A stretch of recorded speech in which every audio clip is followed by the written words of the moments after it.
She spent 3 years believing he was gone. He spent 3 years building an empire, just to be worthy of her again. But when they finally stand face to face, neither of them is who they used to be. This is a story about a love that survived abandonment, shame, and the kind of silence that slowly destroys a person from the inside out. If you've ever loved someone who disappeared without explanation, this one is for you. Stay until the very end. Hit that like button and drop your city in the comments below. I want to see exactly how far this story travels.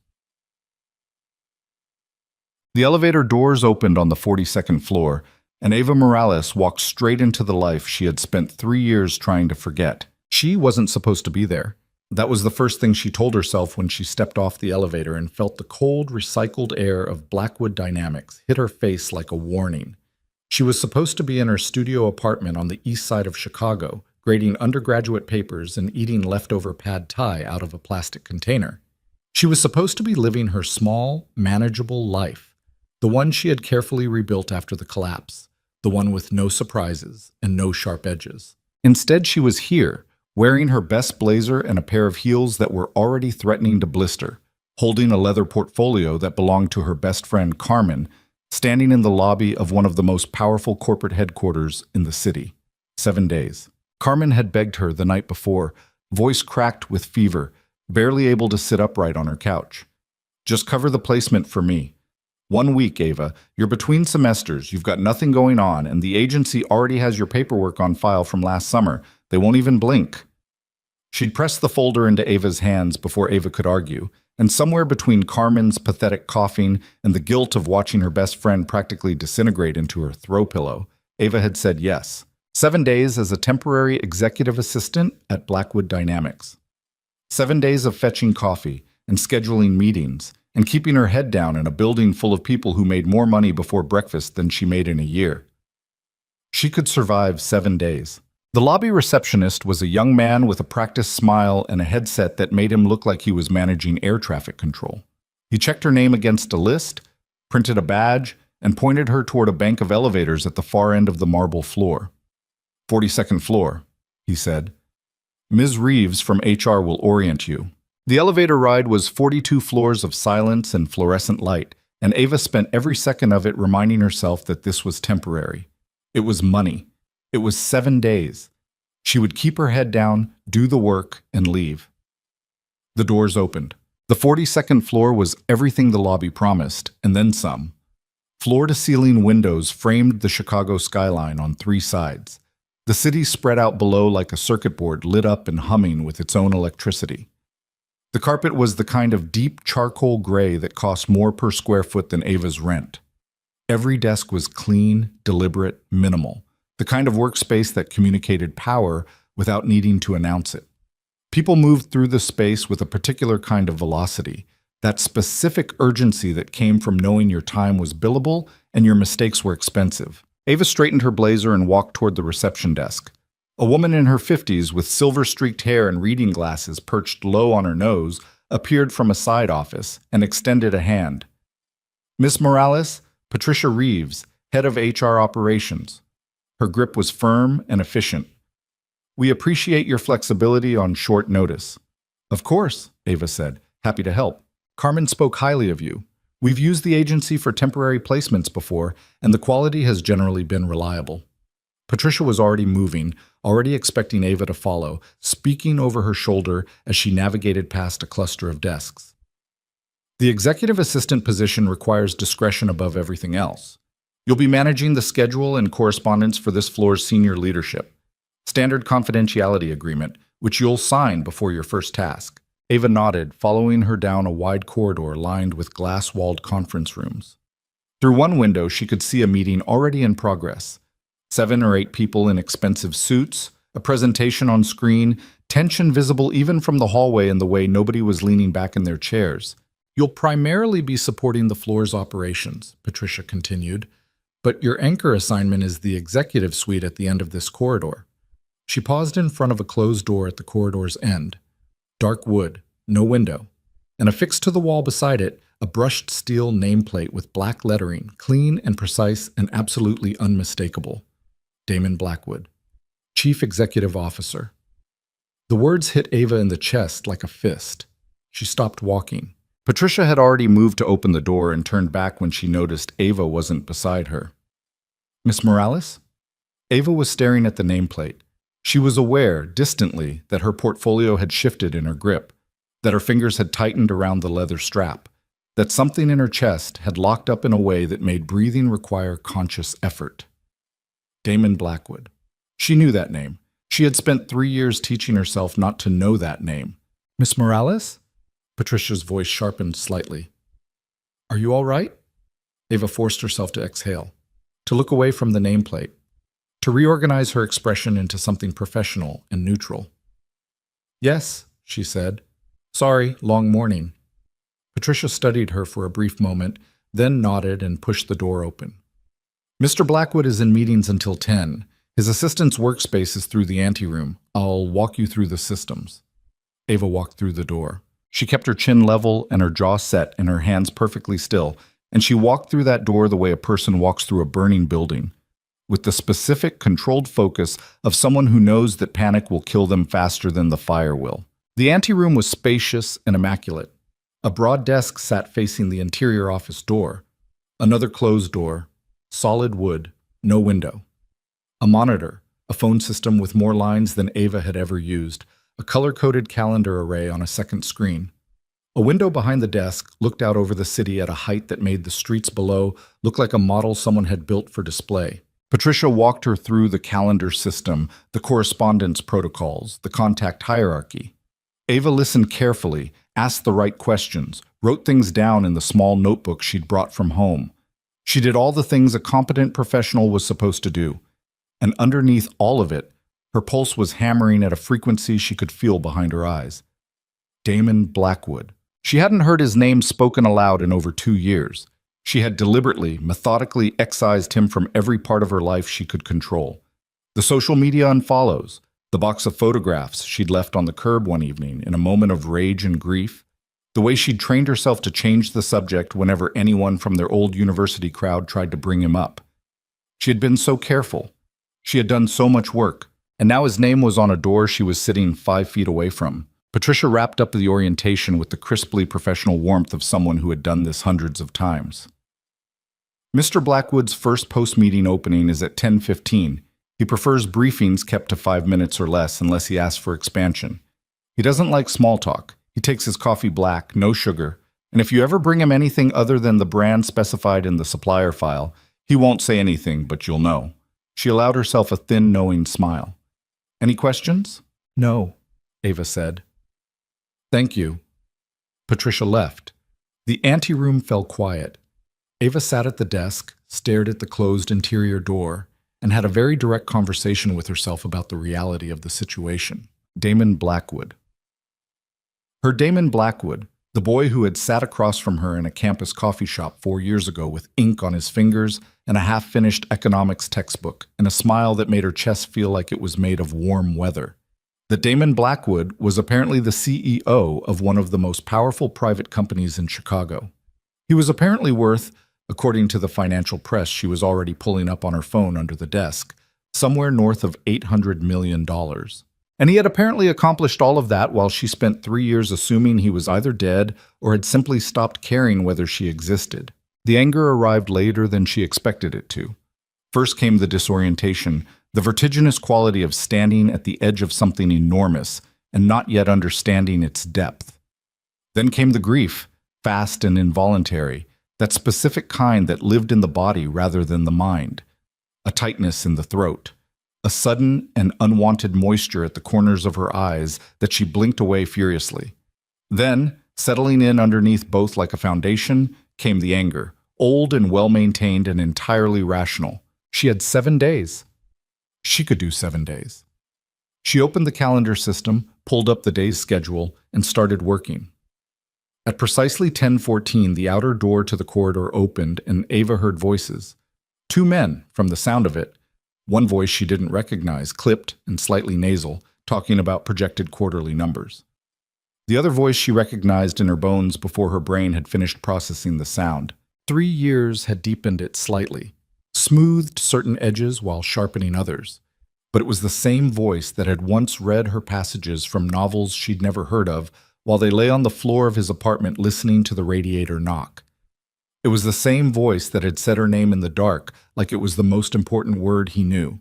She did not look up from the monitor. The outer door opened fully, and she heard the other man, Marcus, she would learn later, the CFO, finish a sentence about the European expansion timeline. She heard Damon respond in two clipped sentences that closed the conversation.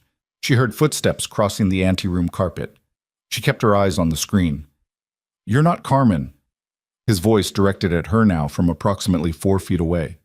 Ava looked up. The man standing in front of her desk was wearing a charcoal suit with a collar-open white shirt, no tie, no pocket square, none of the performative accessories she might have expected from a CEO of his profile. He was leaner than she remembered, taller somehow, which didn't make physical sense but felt true in the way his presence occupied space. His jaw was harder. There were shadows under his eyes that spoke of chronic sleep deprivation rather than a single bad night. He held himself with the particular stillness of someone who had learned to keep his body under control in situations where other people's bodies betrayed them. And he was looking at her the way you look at something you cannot immediately categorize, not recognition, or, and this was the part that broke something open in her chest, something far more devastating than non-recognition. He was looking at her with the expression of a man who had expected to feel nothing and had just discovered, in real time, that his expectation was wrong. Ava held his gaze for exactly 2 seconds. "Carmen is sick," she said. "I'm her replacement, Ava Morales. The agency sent over my paperwork this morning." A silence. Something moved across his face. Not quickly, not dramatically, not the way things moved across people's faces in films. Slowly, like weather, like the sky changing color in the hour before a storm when most people aren't paying attention. "Morales," he said. "That's correct." Her voice was even. She was proud of it. "How long is the placement?" 7 days. Another silence. He looked at the desk. Not at her, at the desk, at the monitor, at the color-coded calendar displayed on the second screen. Processing. She could see him doing it, the calculation behind his eyes. "Fine," he said. He moved toward the interior door and then stopped, hand on the frame, back to her. "The 10:30 with the Singapore team runs long. Clear whatever I have after 11. "It's already clear," she said. "You had a lunch, but I moved it." A pause. "I haven't told you to move anything yet." "Your calendar notes from last week indicated the Singapore call historically extends to 90 minutes minimum. It seemed efficient." He didn't respond. He went through the interior door and closed it behind him. Ava turned back to her monitor. Her hands were shaking. She pressed them flat against the desk until they stopped. The first 3 days were a particular kind of hell that Ava found herself, in her worst moments, almost capable of admiring for its precision. It wasn't dramatic. There were no confrontations in the corridor, no charged moments in the elevator, no tearful collisions in the break room. It was the hell of proximity, of existing in the same carefully regulated 42 floors of air as a person you had once loved with the specific, reckless abandon of someone who doesn't yet know how badly love can damage you. Damon was professional. That was the word she kept returning to because it was the most accurate and the most brutal. He was professional with her the way he was professional with the junior analysts and the building maintenance staff. Not unkind, not dismissive, but operating at a distance that made it clear personal history was not a variable in his current calculations. He gave her tasks. She completed them. He gave her feedback when necessary, always specific, never personal. He said thank you occasionally, in a tone that sounded like a man who had trained himself to say it, rather than a man who felt it. On the first day, she made a scheduling error, minor, correctable, a double booking she caught herself 20 minutes after it happened and fixed before either party was affected. She would not have thought twice about it, except that when she checked the corrected calendar, she found that he had noticed it before she'd fixed it. There was a note in the shared system, time-stamped 8 minutes before her correction. Already flagged, nothing else, no critique, just the information. She stared at those 2 words for longer than she should have. On the second day, she arrived at 7:15 to find him already in the interior office, voice carrying faintly through the door on a call that sounded like it had been going for hours. She made coffee. She organized the morning's correspondence in the order of urgency she had already developed a feel for, which felt uncomfortably natural for someone who had told herself this was a temporary nothing of a job. When he emerged at 8 for a brief break, he looked at the organized files on his desk. She had moved them from the anteroom to his desk during his call, per the preferences documented in the assistant handbook, and then looked at her standing in the doorway. "You've done this kind of work before," he said. It wasn't a question. "I'm adaptable," she said. He looked at her for a moment in that particular way he had, the same way, she realized with a clenching in her gut, that he had always looked at her when he was trying to read something she wasn't showing him. Then he went back into the office. On the third afternoon, something happened that Ava had not anticipated. There was a meeting, a large one, in the glass-walled conference room at the north end of the floor. 11 people, including 3 senior VPs and a pair of external consultants, flown in from New York. Ava had prepared the materials, organized the room, set up the presentation system 40 minutes before the scheduled start. It was part of her job. She slipped out of the conference room once the participants began arriving and returned to the anteroom, her role in that particular scene complete. She was standing at the anteroom window with a cup of coffee, looking out at the city, when she heard voices from the corridor. One of the external consultants, a man named Garrett, mid-40s, had addressed her twice already in a tone that made her feel like she was background furniture, had apparently stepped out to take a call. She could hear him through the anteroom door, which was slightly ajar. "Pulled it together well enough. The materials were solid," Garrett was saying, his voice carrying the casual fullness of someone who assumes they're not being overheard. "The temp girl did fine. Competent enough, I guess. These agencies send whatever they've got." There was a pause, then quietly, "She's a little out of her depth, you can tell. The organization is good, but the instincts aren't there. Probably better suited for administrative work at a smaller operation." Ava set her coffee cup down on the windowsill. She was not unused to being underestimated. She had spent years in academia navigating the particular brand of condescension that came from being a young brown woman in rooms that had historically belonged to other kinds of people. She had developed a whole vocabulary of responses: the calm deflection, the pointed redirect, the performance of deafness that was actually a choice. She knew how to handle it. What she did not anticipate was the sound of the conference room door opening behind her, in the anteroom, and the voice that followed. "Garrett!" Damon's voice. Quiet. The specific quiet of something that isn't loud because it doesn't need to be. The consultant's one-sided phone conversation stopped. "Come back inside," Damon said. "We're starting." "Of course." Garrett's tone shifted immediately, professionally. "One moment. Now." Not a request. A pause. Then footsteps returning to the conference room. Ava turned from the window. Damon was standing in the anteroom doorway, one hand on the frame, looking at her. The expression on his face was not readable in any simple way. It wasn't sympathy. She would have hated sympathy. It wasn't satisfaction. It was something closer to the specific tension of a person who has just done something they told themselves they wouldn't do and is now calculating the implications. "You heard that," she said. "Yes. You didn't have to." "I know."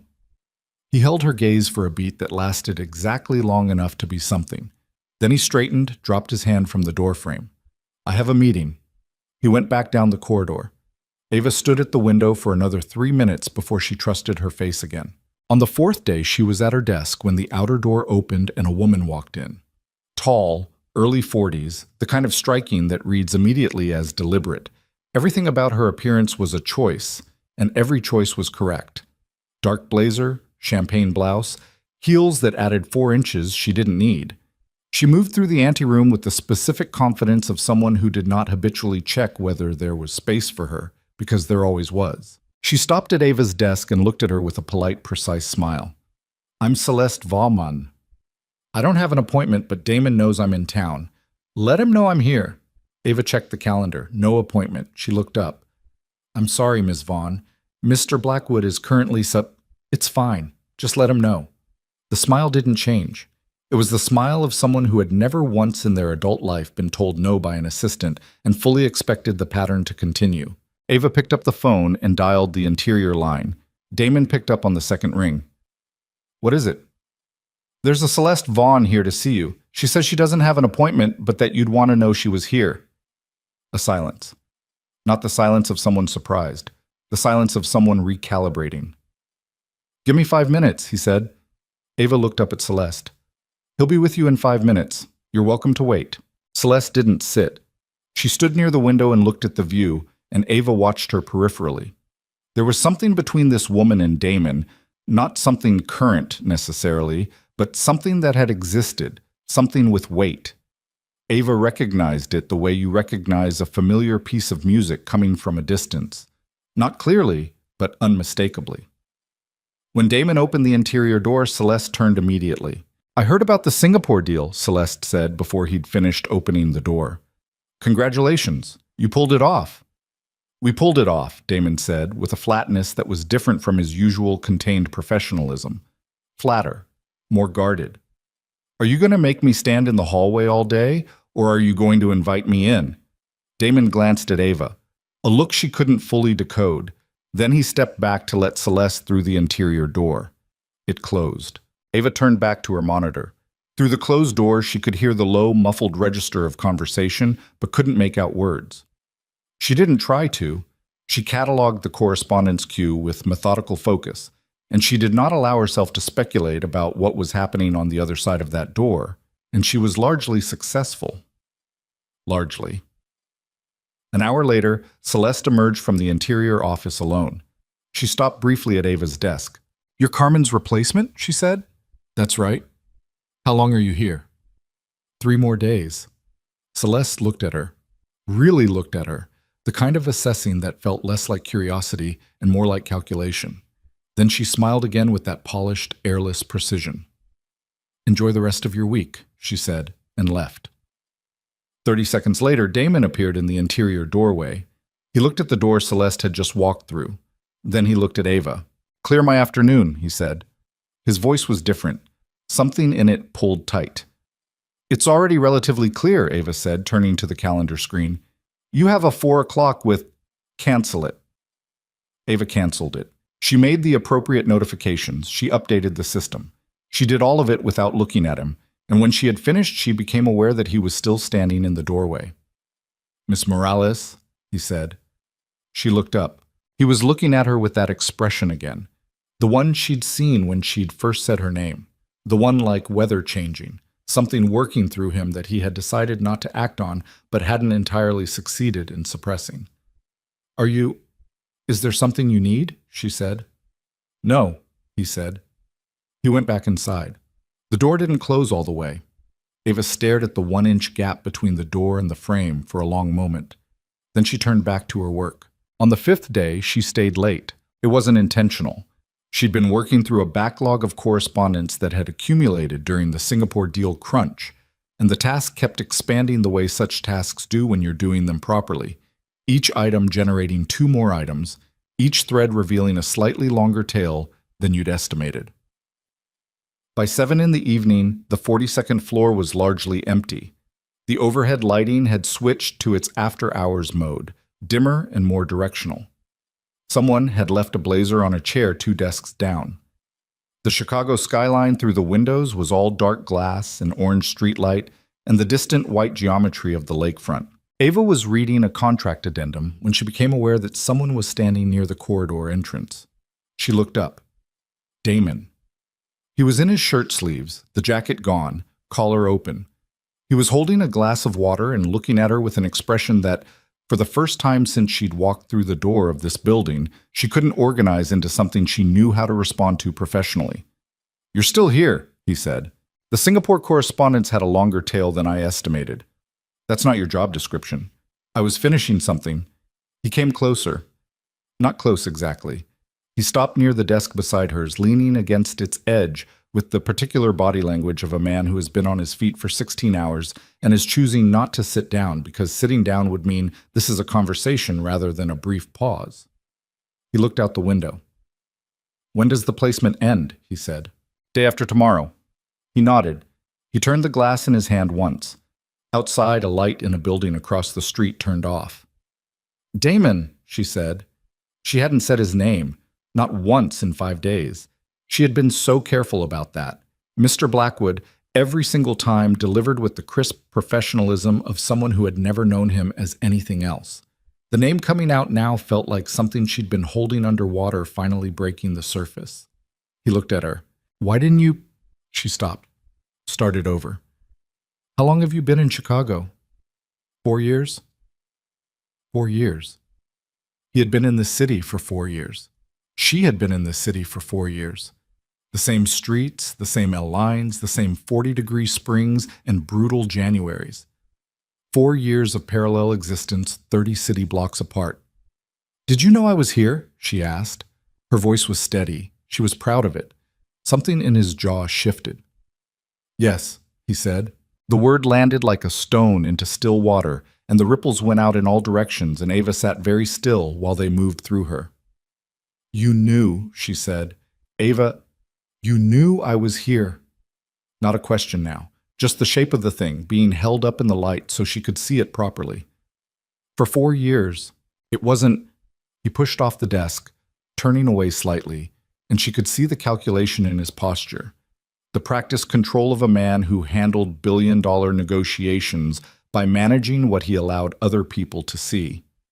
It's not that simple. I'm not asking for simple, she said. I'm asking for true. He turned back to her. The city burned quietly beyond the window behind him, all that compressed light and distance, and Damon Blackwood stood in the middle of it looking at her with an expression she had not seen on his face since before everything fell apart. Not the CEO, not the professional, not the carefully maintained construct she'd been watching for 5 days. Just him. Just the parts of him that he apparently hadn't been able to fully replace with something more manageable. Not tonight, he said. His voice was rough at the edges in a way that had nothing to do with fatigue. Not like this. Then when? He looked at her for a long moment. Finish the placement, he said. Day after tomorrow. After that... He stopped. Something moved across his face. Just finish the week. He walked back down the corridor toward his office. Ava watched him go. She sat at the desk for another 20 minutes without reading a single word of the contract in front of her. Then she packed her things, took the elevator down 42 floors, walked out into the Chicago night, and stood on the sidewalk for a long moment with the cold air on her face. He had known she was here. 4 years. He had known. Her phone buzzed in her pocket. A text from Carmen. How's it going? Is it awful? I am so sorry. I owe you forever. Ava stared at the phone. Then she put it in her pocket without answering and walked to the L station. The last day, day 7, began like the others. She arrived at 7:15. She made coffee. She organized the correspondence queue, cleared the morning's calendar of anything that had resolved itself, prepared the briefing notes for the 10 o'clock. She did everything correctly and efficiently, and without visible evidence of the fact that she had spent most of the previous night awake, lying in the dark of her apartment, listening to the city outside her window, and cycling through the same sequence of emotions until they lost their edges from overuse. At 9:40, Damon came out of the interior office. He didn't say anything at first. He stood in the doorway looking at the desk, at her, at the organized materials, at the screen. His tie was slightly looser than usual, small detail. She'd learned to read the small details. The Harrington file, he said. The revised addendum is in the secure folder. Can you print the signature pages and have them on the table in Conference A by 9:55? Already done, she said. They're on the table. A pause. I haven't asked you to do anything yet this morning. The addendum was marked for signature at the 10 o'clock. I anticipated. He looked at her for a moment in that way he had. Then, Ava. She looked up from the screen. He was leaning against the doorframe now, arms crossed, and the distance between CEO and the boy she had loved at 22 was narrower in this light than it had been all week. After the 10 o'clock, he said, lunch. She looked at him. Not as an assignment, he said. Careful, deliberate. I'm asking. The silence between them was the kind that had mass that took up room. Okay, she said. He nodded. He went back inside. Ava turned back to her screen. Her chest felt like something that had been held in a fist for a long time and had just been released. Not comfortable, not resolved, but beginning, slowly, to remember what it was like to expand. The 10 o'clock ran 12 minutes long. At 11:20, Damon came out of Conference A. He had a jacket on. He looked at her. "Ready?" he said. She was standing with her coat over her arm, bag on her shoulder. "You moved my calendar clear," she said. "I moved your calendar clear. That's technically above your pay grade." The corner of his mouth did something very small. "Come on," he said. They took the elevator down in silence. 42 floors of the same silence she'd ridden up in 7 days ago, except this time the silence was full of things rather than empty of them. When they stepped out into the lobby, she noticed that 2 or 3 people tracked them, tracking Damon, specifically, with the peripheral attention that powerful people generate without seeming to notice. He moved through it without acknowledging it. Outside, the Chicago air was sharp and cold, the sky a pale winter white. Damon walked them 2 blocks south to a restaurant she didn't know. Small, unshowy, the kind of place that required knowing about it rather than finding it. Inside it was warm and close and not particularly quiet.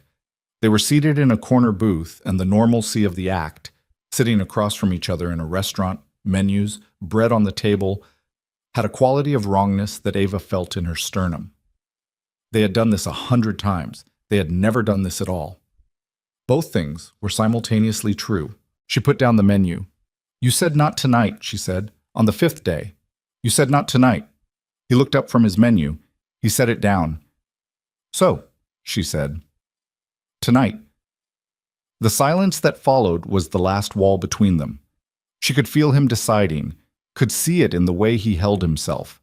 Not the CEO's controlled stillness, but the older tension of a man who had been carrying something for years and was about to finally put it down, or finally drop it, and didn't yet know which. "My father's company," he said. His voice was quiet, stripped of everything professional. 3 years ago, when I disappeared." She held still. "There was a partner," he said, "someone my father trusted with everything. Every contract, every account, every—" He stopped. His jaw tightened. "It went wrong. All of it. In about 6 weeks. We went from stable to nothing. Literally nothing. The house, the accounts, everything my father had built for 30 years. He looked at the table. It happened fast, the way those things do. Ava was very quiet. "I was ashamed," he said. The word came out rough, like it had caught on something on the way. "I know how that sounds. I know it's not—" He stopped again, looked up at her. "You had your scholarship, your program. You had everything lined up in front of you, and I had just watched my whole family's life fall apart in a matter of weeks, and I was working night security and warehouse shifts to keep us from losing the apartment we'd moved into after the house went, and I just—" His voice stayed level, but it cost him. "I couldn't ask you to—" "You didn't ask me," she said. "No." "You disappeared." "Yes." "For 3 years, Damon. Not 3 days. Not 3 weeks." "I know. I thought—" She stopped. Her throat closed briefly. She opened it back up by force of will. "I thought I had done something wrong. I thought you just decided I wasn't worth the effort. I looked for you. I actually looked for you for months. And then I finally decided—" "Ava, don't." She pressed her fingers flat on the table. "Let me finish. I spent 1.5 years deciding I had imagined the whole thing. That I had been the kind of person who invents depth where there isn't any. I spent 1.5 years rebuilding my understanding of my own judgment because of something you could have told me." The restaurant noise moved around them. Someone at the bar laughed at something. A plate arrived at the table adjacent to theirs. Damon looked at her. "I know," he said.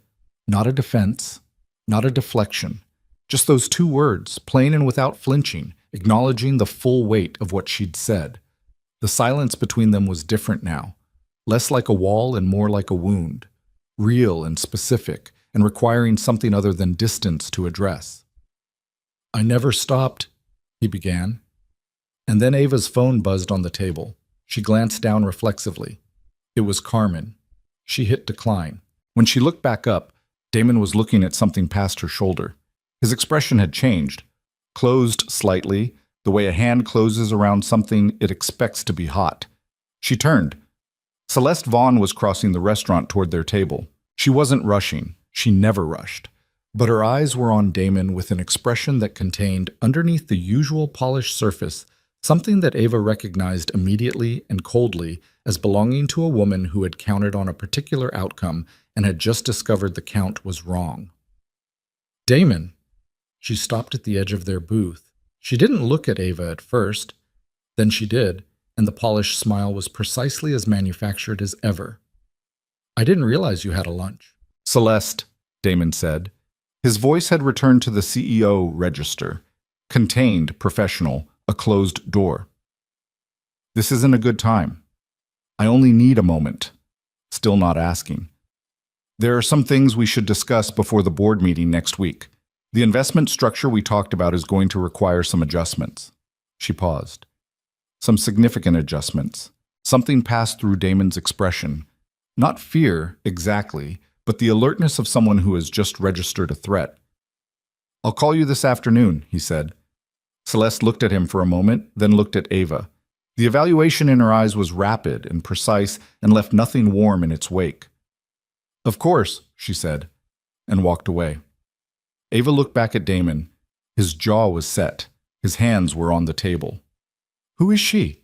Ava asked. Not the official answer, the real one. He looked at her. She invested $12 million in the company 18 months ago, he said. Series B expansion. She holds board influence. And? A pause. She had expectations, he said carefully, about the nature of our arrangement that I never explicitly confirmed. But you never corrected them either, Ava said. The silence that followed was its own answer. Ava picked up her coat from the bench beside her. Ava, I'm not walking out, she said. She looked at him steadily. I need you to understand something. She held his gaze. I survived you leaving once. I rebuilt everything once. If you ask me to trust you again, Damon, if you ask me to open any of this back up, it cannot cost me what it cost me last time. He looked at her with the expression of a man who has just understood the full weight of the debt he's carrying. I know, he said. You keep saying that, because it's the only true thing I've got right now. His voice was low and unguarded. The CEO was entirely gone. I have nothing else. No defense, no good reason, just... He exhaled. I spent 3 years building something I never let myself believe I was building for you, because that felt like too much to admit. And then you walked through that door on Monday and... He stopped. And what? She said softly. And I had to figure out, in about 20 seconds, whether I was going to keep lying to myself. Ava looked at him for a long moment. Outside the restaurant window, Chicago moved in its ceaseless, cold, glittering way. Cabs and pedestrians, and the deep rumble of the L in the middle distance, the whole vast, ongoing machinery of a city that kept going regardless of what any two people in a corner booth decided about each other. I'm not on the floor anymore after today, she said. The placement ends tonight. I know. So whatever this is, she gestured, small and vague in the space between them. It has to be an actual choice, not a proximity thing, not 7 days of forced contact making it seem, it's not proximity, he said. She picked up her coffee cup. Then call me, she said. This week, not from the office line. He looked at her. Okay, he said. She drank her coffee. The restaurant noise washed over them, warm and ordinary and indifferent to the enormity of what had just been negotiated across this small table with its breadbasket and its water glasses and its entirely inadequate capacity to contain 3 years of grief and silence and the slow, terrifying prospect of beginning again. When they walked back to Blackwood Dynamics 20 minutes later, they didn't touch. They walked with an inch of cold Chicago air between them, and Ava looked straight ahead, and she could feel him beside her the way you feel weather. Not just temperature, but pressure, the whole changed quality of the air. She packed her desk in 15 minutes. The personal items were minimal. She'd been a temporary inhabitant of this space and had treated it accordingly. She logged out of the systems, returned the security badge to HR, signed the end-of-placement documentation Patricia Reeves produced with quiet efficiency. In the anteroom, for the last time, she put on her coat. The interior door was closed. She didn't knock. She walked to the elevator, pressed the down button, and stood watching the numbers count upward from below. The elevator arrived. The doors opened. Behind her, the interior office door opened. Ava! She turned. Damon was in the doorway. Jacket off again, sleeves rolled, the specific exhaustion of a man who had been up since before dawn visible in the set of his shoulders. He looked at her the way he'd been looking at her all week, except now there was nothing professional covering it and nothing calculated about it. And it was just him, looking at her, across the anteroom of the 42nd floor of a building he'd built out of shame and grief, and something that apparently still had her name on it. "I'll call," he said. She held the elevator door open. "I know," she said. She let the door close. In the polished steel of the elevator doors, her own reflection looked back at her. Composed, coat buttoned, bag on her shoulder, everything orderly and managed, but her hands were shaking again. And somewhere behind her, she knew Damon Blackwood was standing in his office doorway with $800 million and a $12 million problem that had a name, and the slow dawning understanding that the past he had spent 3 years building an empire to outrun had just walked back through his door. He had said he would call. She had said she knew. But when she stepped out of the lobby into the cold Chicago evening and her phone buzzed in her pocket, not Carmen this time, she stopped walking and looked at the screen and felt the ground shift beneath her feet. It was a forwarded news alert.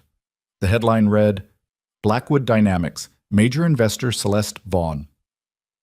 Files for Board Restructure. Sources cite conflict of interest in executive leadership." The alert had been sent by Carmen. Beneath it, a single text. "Ava, what is going on up there?" Ava stared at the screen. The date on the filing was today.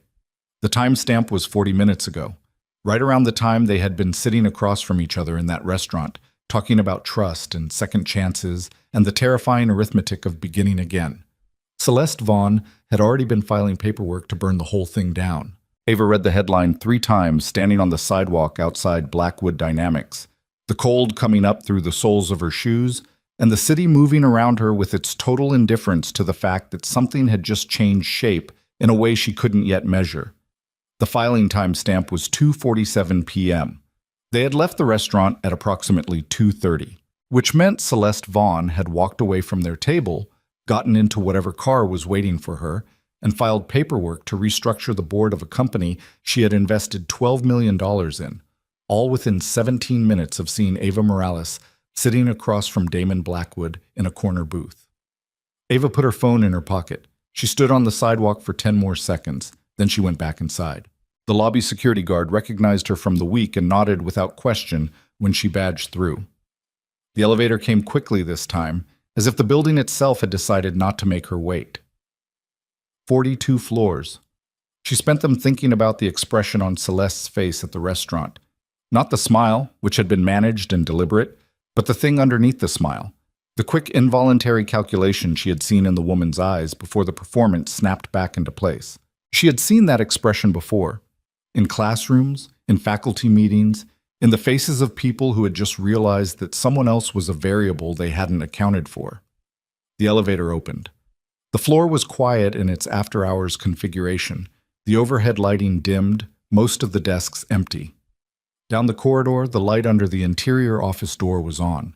She knocked once and opened the door without waiting. Damon was at his desk, phone pressed to his ear, and he looked up when she walked in with the expression of a man who had been expecting a different kind of interruption. He said something clipped into the phone. "I'll call you back," and set it down. "You saw it," he said. Carmen forwarded it. "How much did she tell you?" "The headline. That's all I needed." Ava put her bag on the chair nearest the door and crossed her arms. "Tell me what's actually happening." Damon pushed back from the desk. He stood and moved to the window, which was the same thing he'd done in the restaurant, put distance between himself and whatever he was about to say, as if the additional feet of floor would make the words cost less. The Series B was structured with standard board provisions.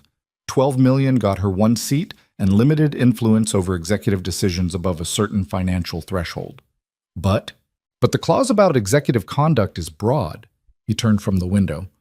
Broad enough that, interpreted aggressively, it could be used to call a review of leadership decisions, including personnel decisions. "Personnel decisions," Ava repeated. "You mean me?" He didn't answer, which was an answer. "Damon," she kept her voice level, "you need to say it out loud. The optics of—" He stopped. Tried again.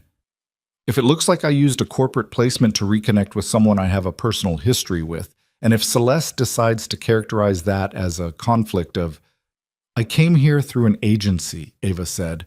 Carmen was sick. I had nothing to do with, I know that. Then why does it matter what it looks like? Because in a board review, what it looks like is the only thing that matters. His voice had an edge now, not at her, or not entirely at her, more the edge of a man who has been here before, in some form, the specific bitterness of someone who understands exactly how a situation can be weaponized without being false. She's been looking for leverage for 6 months. I didn't give her any. Until I walked in. He looked at her. The silence was not gentle. This is not your fault, he said. I want to be very clear about that. I know it's not my fault. Ava uncrossed her arms. What I'm trying to understand is whether you knew, when you asked me to lunch today, that she was already watching. Something shifted in his expression, not guilt exactly, more like the wince of someone who has been caught making a decision they knew was not entirely clean at the time of making it. Damon, I knew she'd been tracking my schedule. He said it flat and direct, which she gave him credit for. I didn't know she was going to move this fast. So you knew there was risk, and you did it anyway. Yes. Ava picked up her bag. I'm not leaving, she said, reading his expression. I'm thinking. She moved to the chair across from his desk and sat down, and the shift from standing to sitting changed something about the quality of the room, made it less like a confrontation and more like a meeting. She put her bag in her lap. What does the filing actually do, practically? He came back to the desk, sat. The CEO posture returned not because he was hiding behind it, but because this was what he did when he was solving a problem. He organized himself around it. It triggers a mandatory review period, 30 days. During that time, the board meets, reviews the conduct claim, and decides whether to proceed to a formal hearing. And if they proceed, then the scope of the review expands and the press gets wind of it, and the company spends 6 weeks being publicly examined. Which costs you clients. Which costs us clients. Yes. What does she want? Ava said. Not the filing. The filing is a tool. What's the actual ask? Damon looked at the desk. A muscle in his jaw worked once. She wants a larger stake. She's been positioning for it for a year. The board refused in the last cycle because the terms weren't favorable. This is her workaround. And if you give her the larger stake, then she controls enough to push through decisions without full consensus, which means in 18 months, she effectively controls the company's direction. And if you don't, then we go through the review and hope the board holds. Will they? A pause that was longer than she would have preferred. 3 of the 7 are solid, he said. 2 are undecided. 1 I'm not sure about, and 1, he stopped. 1 what? 1 has been having dinner with Celeste twice a month for the last quarter. Ava sat with that for a moment. Okay, she said. Okay, I'm thinking. She wasn't looking at him. She was looking at the desk, at the city behind him through the window, at the geometry of the problem as it was actually shaped rather than as she'd assumed it was shaped 30 minutes ago on the sidewalk. You have 30 days. Yes. And she filed today because she saw us at lunch. Most likely. Which means she was already watching you closely enough to know where you were having lunch. Damon was quiet for a moment. We have a mutual contact at the restaurant. She had you followed, Ava said. He didn't disagree. How long has that been going on? I don't know. Ava stood up. She walked to the window and stood beside it, not looking out, looking at the glass itself, at the way the city reflected back in it at this angle. She came to the office 4 days ago, to see you. Yes. What did she say? In the office, the actual conversation. Damon leaned back in his chair. He looked like a man assembling something from parts he'd been hoping not to use. She told me the investment structure needed to evolve, that the company was at a stage where the terms of the Series B no longer reflected her level of exposure. She made it sound collegial, collaborative. He paused. She said we had an understanding. Did you? Not the one she meant. Ava turned from the window. What did you say to her? I said I'd bring it to the board, which she took as a no. Which it was. The look on his face when he said it, The particular flatness of a man stating a fact about himself that is also a statement about his values, did something to the wall Ava had been maintaining between what had happened in this building over the last week and what she was going to do about it. The wall didn't fall, but something in its foundation shifted. "I need to tell you something," she said. He waited. I'm not back." She said it carefully, watching his face. "Whatever today was at lunch, I'm not there yet. I can't be there yet. That's going to require things from you that are going to take more than a restaurant conversation to establish. And I need you to understand that." "I understand that. But," she picked up her bag, "I also know what it looks like when someone is trying to take something from a person who built it honestly. And I'm not going to just walk away from that because it's cleaner." Something in his expression broke slightly at the word honestly and reformed itself, carefully. "You don't have to," he started. "I know I don't have to." She moved toward the door. "I'm saying I don't want to. There's a difference." She stopped with her hand on the door frame. "I'll call you tomorrow. Not about the company, about us. But tonight you need to deal with this, and I need to go home and sleep, because I haven't slept properly in 6 days, and I cannot have whatever conversation we need to have when I'm running on 5 hours in adrenaline." Damon stood. "Ava." She stopped. "Thank you," he said. Not the trained thank you she'd heard from him across the desk all week. This one came from somewhere lower and less managed. She looked at him. "Don't thank me yet," she said, and left. She slept 9 hours and woke up feeling like something that had been wrung out and left to dry. Her apartment was small and overlit in the morning, the kind of place that showed you its limitations in direct sunlight. The stack of papers on the table that hadn't moved in weeks, the chair in the corner with the sweater she'd been meaning to fold for 10 days, the window that looked at the brick wall of the adjacent building 4 feet away. It was a good apartment. It had been sufficient. She had built her life to fit it. She stood at the sink making coffee and thought about the 42nd floor with its floor-to-ceiling windows and its view of the whole glittering spread of the city. She thought about the way he'd said honestly. She called him at 9. He picked up on the first ring, which told her he'd been awake for hours. "The board member," she said without preamble. "The one having dinner with Celeste. Who is it?" A pause. "Ava, I'm not asking out of curiosity. I'm asking because if I'm going to help you think through this, I need the full picture." "Warren Elias," he said. "He's been on the board since year 2. He was one of my early supporters. And now he's having dinner with the woman who wants to restructure your board. It might be social." "It's not social," she said. A silence. "No," he said. "Probably not." "Have you talked to him?" "Not since the filing." "Talk to him today." "Not about the filing. About something else entirely. Something real. Something that reminds him you're a person and not just a liability calculation. And then listen very carefully to how he responds." A pause. I spent 3 years in academic departments, Damon. I know what institutional loyalty sounds like when it's starting to rot." A silence that was different from the others. Warmer, somehow. And she had not expected that and found that she resented it slightly, the way your body responds to warmth when you've been cold long enough that warmth has started to seem like a trick. "I'll call him this morning," Damon said. "Good." She poured her coffee. "Now, can we talk about something that isn't the company for 10 minutes? "Yes." She sat down at the kitchen table. The brick wall outside her window was a pale orange in the morning light. "I want to know what the first year was like," she said. "After you left. I want to hear it from you." A long pause. "Ava, I'm not asking to punish you. I'm asking because I spent 3 years with a version of the story that I made up. Because I had no other material, and I need to replace it with something true." Another pause. Then, quietly, "Okay." He talked for almost 20 minutes. She didn't interrupt. He told her about the first apartment, a studio in Pilsen, 350 square feet, heat that worked only intermittently, a neighbor who kept a dog that howled.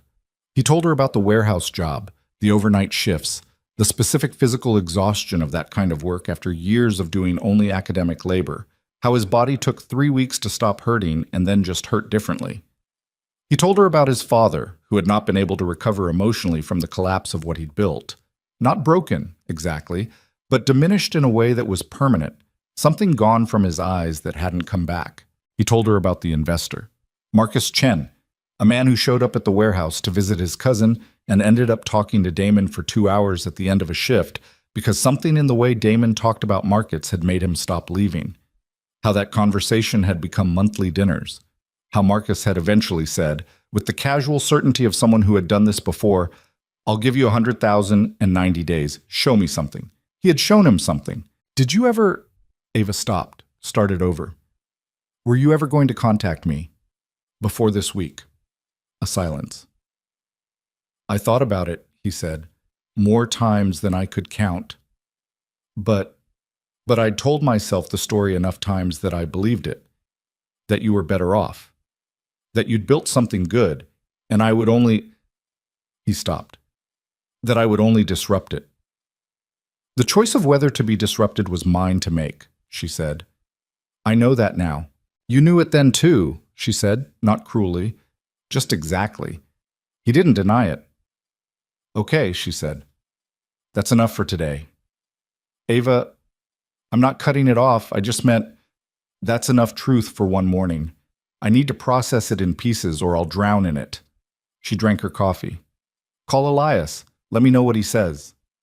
She hung up. She sat at the kitchen table for a while. Then she opened her laptop and spent 2 hours doing what she did when she needed to understand something she couldn't reach emotionally. She researched. Celeste Vaughn, the investment history, the public record, the board positions, the pattern of her portfolio. What she found was meticulous and slightly cold. A woman who invested in companies at inflection points and almost always came out having gained more influence than she'd entered with. Not illegal, not even unusual in that world, but consistent, like a signature. She also found 3 mentions of Damon Blackwood's name in Celeste's public interviews from the previous year.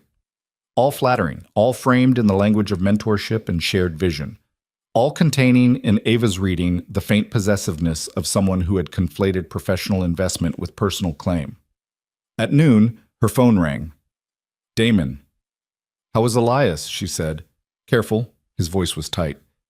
"He was careful in a way he's never been careful with me before." Which means she's already talked to him." Ava was quiet. "She's moving faster than I expected," Damon said. "The 30-day window is standard, but if she can get 3 votes lined up before the board convenes, the review becomes a formality. She doesn't need 30 days. She needs 3 phone calls." "Can you get to the 2 undecided members before she does?" "I'm meeting one of them tonight. The other is traveling until Thursday. Thursday is 5 days." "I'm aware." "What about legal? Can you challenge the filing on the grounds of Marcus is already on it?" A pause. "The conduct clause is broad, but it's not unlimited. The question is whether her characterization of the placement holds up. And that depends on—" He stopped. "On whether I'm willing to corroborate," Ava said. Silence. "I wasn't going to ask you to—" "You don't have to ask me," she said. "I'll talk to your legal team. The placement was legitimate. The agency can verify the timeline and Carmen's sick leave. There's nothing to hide because nothing happened." She paused. "Nothing happened in an official capacity, which is the only capacity that matters for the filing." "Ava." His voice was low, and something in it was raw in a way he clearly hadn't intended. "Don't," she said, not unkind. "Let's just solve the problem in front of us, and then let's just solve the problem." She heard him exhale. "Tonight," he said, "after the meeting with the board member, can we talk?" "Yes," she said. The meeting that evening was at a private club on the north side. The kind of place with leather chairs and an unwritten dress code and lighting that existed specifically to make people feel important. Ava wasn't there. It wasn't her meeting, and she hadn't been invited, and that was correct. She was at her apartment, laptop open, going through everything she could find about the board's composition and voting history. Damon texted her at 9:47 p.m. Bad. She called immediately. He picked up before the first ring finished. She could hear street noise. He was outside, walking, the cold of the evening in his voice. "Harper flipped," he said. "One of the undecided. She's committing to support the review." "How sure are you?" "She told me directly, diplomatically, but directly." Ava set down her coffee. "That's 2. With Elias, potentially 3. "Yes." which means the review proceeds regardless of what your solid three do. Yes, the street noise continued in the background. She heard a cab door close somewhere nearby. What did Celeste offer them? Ava said. I don't know exactly, but Harper mentioned that there was a concern about the company's long-term direction, about whether the current leadership had the objectivity necessary to navigate the next growth phase. He said it with a flatness that told her he was controlling something. Those aren't Harper's words. Harper doesn't talk like that. She's using them as a microphone, Ava said. Yes. So she's not just going after your board position. She's going after your judgment, your credibility. Ava was thinking out loud now, moving through it. She wants the narrative to be that you're compromised, that there's a personal entanglement affecting your professional decisions, and she's going to use me as the evidence. Silence. I think so, Damon said. Yes. Ava stood up from her table and walked to the window. The brick wall outside was dark now, a single light in the window across the narrow gap. Someone else's kitchen. Someone else's evening. Then she's going to come after me directly, she said. At some point. To make the story stick, she needs me to look like something I'm not. Or she needs to find something real to work with. She paused. Is there anything real, Damon? Anything I don't know about that she could actually use? A pause that was too long. Damon, the night before you arrived, he said. Monday morning. Carmen called in sick Sunday evening, and the agency notified me of the placement change before I left the office. Ava was very still. You knew before I arrived, she said. Yes. You knew it was me specifically. The agency sent your name and file as standard notification. She processed this. The geometry of it. 7 days of watching him perform surprise, perform professionalism, perform the careful management of someone encountering the unexpected. And you didn't... She stopped. You didn't redirect the placement. No. You could have. Yes. The silence between them was the longest of the week. So from the very beginning, she said slowly, you knew I was coming. Yes. And you let it happen. His voice, when it came, was stripped of everything practiced. I couldn't not let it happen, he said. I tried to think of the reason I should redirect it, and I couldn't find one that wasn't just fear, and He stopped. I am so tired of making decisions out of fear. Ava held the phone. Outside the window, the light in the neighboring kitchen went off. She'll find out you knew, Ava said. If she's thorough enough, and she is, she'll get the agency notification timestamp, and she'll use it. That changes the story from a coincidental meeting to a deliberate one. I know. Which means the filing stops being just leverage. It becomes a genuine case. I know, he said again. I know exactly what I did, and I know what it costs, and A breath. Something in it unsteady in a way she had never heard from him before, not even when they were young and broke and building things out of nothing. I would do it again, he said quietly. I need you to know that. I'm not saying it was right. I'm saying I would make the same choice again, and I need to at least be honest about that. Ava said nothing for a very long time. The dark brick wall outside her window, the absent light, the city's low continuous noise. I have to go, she said finally. Ava, I'll call you tomorrow. Her voice was even, constructed, but even. I just need to sit with this tonight. She hung up. She sat in her apartment with the lights on and the laptop open and the city going about its business outside, and she thought about the notification timestamp and what Celeste Vaughn could do with it, and what it meant that Damon had seen her name on a document and made a choice. And underneath all of that thinking, quieter and more dangerous, she thought about what it meant that when she tried to be angry about it, properly, cleanly angry, the way the situation objectively called for, what she mostly felt instead was something that terrified her far more than anger. She understood it. She understood exactly why he had done it. And she understood that she would have done the same thing, and that was the most frightening sentence she had formed all week. Her phone buzzed. Not Damon. A number she didn't recognize. She stared at it for one ring, two. On the third, something in her, the same part that had walked back into that building on a sidewalk outside after seeing the news alert, the part that apparently hadn't learned anything from 3 years of careful reconstruction, answered it. Miss Morales.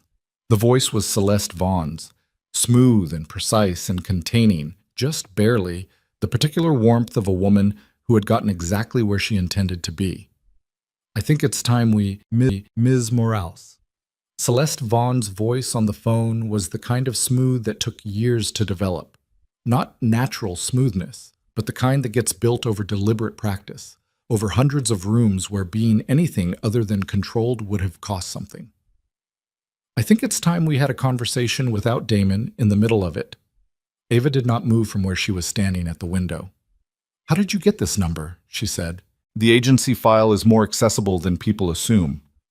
A pause, brief and unapologetic. I'm not calling to threaten you, Ms. Morales. I want you to understand that before we go further.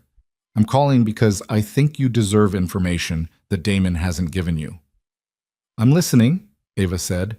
Her voice came out flat, and she was glad. Can we meet? Tomorrow morning. Somewhere neutral. Your choice of location. Every reasonable part of Ava's brain assembled the case against this. The call was unsolicited. The woman on the other end of the line had filed legal paperwork 3 hours ago designed to destabilize the professional life of someone Ava cared about, whatever complicated shape that caring currently occupied. Nothing Celeste Vaughn wanted to tell her was going to be disinterested information. 7:30, Ava said. Lena's on Wabash. I'll be there until 8. A pause that felt like reassessment. I'll see you then. The call ended. Ava stood at the window for a long time after. She did not call Damon. She thought about calling Damon. She decided that whatever Celeste was going to say deserved to be heard without Damon's version of it already installed in her head, because the entire problem with the last week was that she had been operating inside other people's framings of events, and she was done with that. She went to bed at 11. She did not sleep until nearly 2. Lena's was a corner coffee shop on Wabash that Ava had been going to for 2 years. Good coffee, booths with high backs, a counter staff who didn't make conversation unless you invited it. She arrived at 7:20, ordered, took the booth at the far end where the light came from the window on the left and you could see the whole room. She had her coffee and her hands around it, and she was watching the door when Celeste came in at 7:31. Same precision as the office. Dark coat, understated jewelry, the carriage of someone who had decided long ago that rooms were things you entered rather than joined. She scanned the space, found Ava, and came directly to the booth without stopping at the counter. She sat down. She looked at Ava with an expression that was, for the first time since Ava had encountered her, not performing anything. It was just a face. A tired one, around the eyes, in a way that the presentation had previously concealed. Thank you for meeting me, Celeste said. I haven't decided yet whether it was a good idea, Ava said. What did you want to tell me? Celeste folded her hands on the table. How much has Damon told you about how the company was financed? The early stages. He told me about Marcus Chen. Marcus was the first round, Celeste said. Series A, small and contained, the way early rounds usually are. What Damon may not have detailed is the period between Series A and the point where the company became the thing it is now. That gap is about 18 months. And 18 months is a long time when a company is burning through cash, and the product isn't quite where it needs to be, and the team is under pressure that would break most organizations. Ava drank her coffee and said nothing. I came in during that gap, Celeste said. Not as Series B, that came later, with the formal structure and the board provisions. Before that, informally. She paused. Damon needed $4 million to survive a product crisis that would have ended the company. He needed it in 72 hours, and he needed it without the kind of documentation that would have frightened the other early investors. I gave it to him. Ava kept her face still. I gave it to him, Celeste said again, because I believed in the company, but also because he asked me in a way that made me believe I was... She stopped. Something moved across her expression, brief and not entirely managed. He was very good at making people feel like they were the only one who could help, like what they were doing was uniquely important. And in exchange, Ava said, a verbal agreement, Celeste said, nothing documented, which was my mistake, and I knew it was my mistake at the time. And I made it anyway because, she looked at the table, because the situation had a certain emotional charge that I allowed to override my professional judgment, which I have never done before and have not done since. Ava sat very still. He told me, Celeste said carefully, That when the company reached stability, we would revisit the terms of my involvement, that the informal arrangement would become formal in a way that reflected what I had actually contributed. She looked up. That conversation never happened. The Series B was structured as if the informal 4 million had never existed, as if I had simply been a bridge he crossed and left behind. The coffee shop noise moved around them, the machine at the counter, someone's chair scraping, a door opening and closing. Ordinary sounds doing nothing to change the shape of the information now sitting on the table between them. "Why are you telling me this?" Ava said. "Because I want you to understand who you're protecting." "I'm not protecting anyone," Ava said. "I'm a temporary placement who happened to know the CEO. That's the whole story." Celeste looked at her with the expression of someone who is very tired of being told things that aren't true. "Miss Morales, I know when the agency sent the placement notification. I know what time Damon read it. I know he spent 11 minutes on the agency's website that evening before he made any decision about the placement. 11 minutes is not a man confirming paperwork. 11 minutes is a man deciding something." The booth felt smaller than it had when Ava arrived. "That's not," she started. "I'm not interested in the legal version," Celeste said. "I'm interested in the real version, because the real version is the one that explains why a woman who was done with Damon Blackwood is sitting in this coffee shop at 7:30 in the morning defending a company she has no stake in." She paused. "He called you back in. You know he did. You know exactly what he did and why, and you've been trying to decide how angry to be about it since it happened." Ava put her coffee cup down. "What do you want?" she said. "Not aggressive. Exact." "I want what I was promised," Celeste said. "A 20% stake structured at the valuation from 18 months ago. It's less than what I'm owed if you account for the informal 4 million, honestly. It's a reasonable ask." "And the board filing?" "Goes away the moment the stake is formalized." "You're using me as a pressure point," Ava said. "I'm talking to you because you're the only person in Damon's life right now who he'll actually listen to, and because you deserve to know what he's capable of before you build anything on that foundation." She held Ava's gaze. "I'm not a villain in this story, Ms. Morales. I'm a woman who got handled by a man who is very talented at making people feel chosen and then discovered that being chosen was a temporary condition." Ava sat with that for a moment. "I'll need to verify what you're telling me," she said. "I expected that," Celeste said. She slid a manila envelope across the table. "The transfer records are in there. The amount, the date, the account. Everything's traceable if you know where to look, and I've made sure you know where to look." Ava looked at the envelope. She did not pick it up immediately. "If this is real," she said, "then Damon needs to answer for it, directly, not through a board filing." "Agreed," Celeste said. "But Damon has had 18 months to answer for it voluntarily, and he hasn't. Some people only answer when the alternative is worse." Ava picked up the envelope. She left the coffee shop at 8:04 and stood on Wabash in the cold, with the envelope in her hand and the L running overhead and the whole enormous apparatus of the city going about its morning. She called Damon. He picked up immediately, same as yesterday. "I need you to come to my apartment," she said. "Now." A pause. "What happened?" "Now, Damon." He was there in 35 minutes, which told her he had not been far. She buzzed him up without speaking through the intercom, and had the envelope open on her kitchen table when he knocked. He came in. He saw her face first, then the documents on the table. Something in his expression changed. Not surprise, she noted. Not the jump of a man who has no idea what he's looking at. More the particular stillness of someone who has been braced for something and has now confirmed it has arrived. "Sit down," she said. He sat. $4 million, she said. Informal. Undocumented. 72 hours. 18 months before the Series B. He looked at the documents. "Where did you get these?" "She called me last night. We met this morning." She watched his face. "You knew this was in her arsenal." "Yes," he said. "You knew and you didn't tell me." "I was trying to—" "Don't tell me you were trying to protect me," she said. Her voice stayed level, but only because she was actively constructing the levelness, brick by brick. "Do not tell me that." He stopped. "Is it real?" she said. "The 4 million, the verbal agreement. Is it real?" His jaw worked. He looked at the table.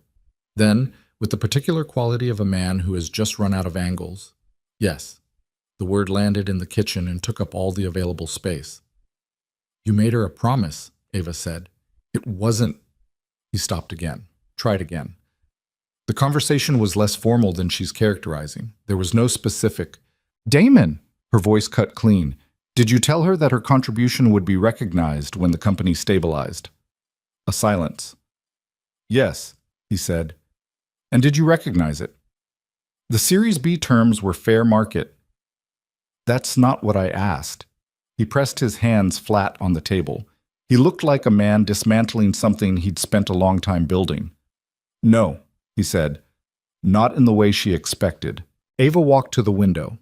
The brick wall, the narrow gap, the same view she'd been staring at for 2 years, the same compressed and limited perspective.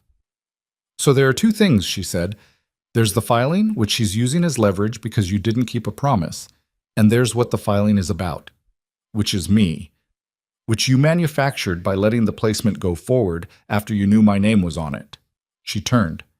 And you're standing in my kitchen right now because both of those things happened, and you're asking me to help you navigate the consequences. I'm not asking you to. You're here, she said. You came when I called. That's an ask. He looked at her. I know what I did, he said. The CEO voice was entirely gone. There was nothing professional left in the room. I know what I did with the placement, and I know what I didn't do for Celeste, and I know that both of those things are sitting in front of you right now, and they look like a pattern, because they are a pattern. He exhaled. I handle things by managing them instead of facing them. I make decisions that are about fear and call them something else. I've been doing it since I was 22 years old, and I disappeared, and I've been doing it every day since, and... He stopped. His voice had gone rough at the edges in a way that had nothing performed about it. I don't know how to stop doing it except to stop, right now, in front of you, which is the most terrifying thing I can think of. Ava looked at him for a long time. She wants 20%, she said, structured at the 18-month-old valuation. That would cost the company. I know what it would cost. Is it less than what she's owed if the $4 million is accounted for honestly? A pause. Yes, he said, quiet. Probably yes. Then it's not extortion, Ava said. It's a debt. Something in his expression broke and reformed in a way she had not seen before. Not the crack in a wall, but the actual removal of one, just a section of it, just enough to see through. If I give her the stake, he said, the filing goes away. That's what she said. And you believe her? Ava thought about the face across the booth. The tiredness around the eyes, the envelope pushed across the table without theater. Yes, she said. I think she's a businesswoman who got handled and wants what she was promised. I don't think she enjoys this. Damon was quiet for a moment. Then, if I do this, if I go to the board and restructure the stake, it looks like I'm caving under pressure. The narrative becomes that the filing had merit. The filing did have merit, Ava said. That's the problem. He looked at her. You can manage the narrative or you can do the right thing, she said. You keep picking narrative management. Look where it's gotten you. The silence in the kitchen was the kind that changes rooms, changes the people in them, slightly, irrevocably. Outside, the L ran past with its deep metallic complaint, and the sound faded and the kitchen was quiet again. Damon put his face in his hands. Not for long, just long enough to make it true. Then he lifted his head. I need to call Marcus, he said. Yes, she said. He took out his phone. He looked at her. Are you? He stopped. I know I don't have the right to ask where we are. No, she said. You don't. Not today. He nodded. He dialed Marcus. Ava went to the window. The call lasted 12 minutes. She listened to his half of it without trying to make sense of the legal and financial specifics, tracking instead the quality of his voice, the way it shifted when he was being cornered, and the way it shifted again when he made the decision, the specific register of a man choosing exposure over management, maybe for the first time. When he hung up, he sat at her kitchen table with the phone in both hands. Marcus is calling the board by noon, he said, proposing a voluntary restructure before the formal review. It'll take 2 weeks to formalize, but the filing gets suspended pending resolution. Ava turned from the window. Okay, she said. Okay, he repeated, as if testing the word, as if he'd expected something else and wasn't sure what to do with the absence of it. Then her phone rang. She looked at the screen. An unknown number, but a different unknown from Celeste's. Chicago area code. She almost didn't answer. She answered, "Ms. Morales." A man's voice, clipped and professional and somehow familiar in a way she couldn't immediately place. "My name is Warren Elias. I'm a board member at Blackwood Dynamics. I apologize for the direct contact. I got your number from the agency file, which I'll acknowledge is not entirely above board." A brief pause. "I need to speak with you about something that has nothing to do with the filing." Ava looked at Damon across the kitchen. He had gone very still. "I'm listening," she said. "There's something you need to know about Celeste Vaughn," Elias said. "Something that changes the shape of everything you think you understand about the last 48 hours. A pause. "The $4 million she gave Damon Blackwood 18 months before the Series B." Ava's hand tightened on the phone. "It wasn't hers," Elias said. The kitchen was very quiet. "What do you mean it wasn't hers?" Ava said. "I mean, the $4 million came from a fund," Elias said. "A fund with 3 other partners. Partners who have no idea their money was deployed that way. Who have no idea an informal agreement was made on their behalf. And who, and this is the part you need to understand, who have been looking for that money for 14 months. A pause. "Miss Morales, Celeste Vaughn didn't just make an undocumented investment. She embezzled from her own partners to do it. And the reason she needs that 20% stake formalized so urgently, the reason she needs it right now, this week, not next month, is that she's running out of time to make the math work before her partners audit the fund." Ava stared at the brick wall outside the window. "If Damon gives her the stake," Elias said, "she can liquidate enough to cover the shortfall before anyone looks too closely. But if he doesn't, then the audit happens," Ava said. Her voice came out strange, distant from herself. "Then the audit happens," Elias confirmed. "And then everything comes out, including what she did to his company, including the filing, including all of it." A pause. "I'm telling you this because I've been doing the wrong thing for 3 weeks, and I have a limited window to do the right one. And because Damon Blackwood built something real in this city, and I'm not going to watch Celeste Vaughn burn it down to cover her own mistakes." Ava looked at Damon. He was watching her face, reading it, and she could see the moment he understood from her expression that whatever was happening on the phone was not what either of them had prepared for. "Give me an hour," she said to Elias. She hung up. She set the phone on the table. The morning light in the kitchen fell across the documents Celeste had given her.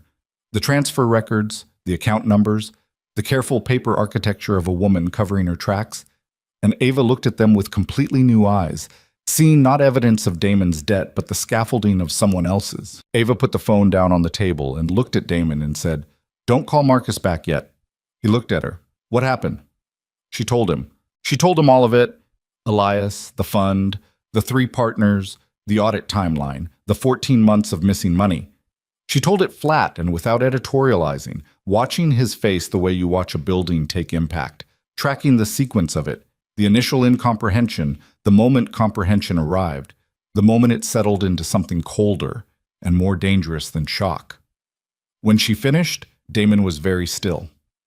"She embezzled," he said, "according to Elias. And the $4 million she gave me wasn't hers to give." He stood up from the table.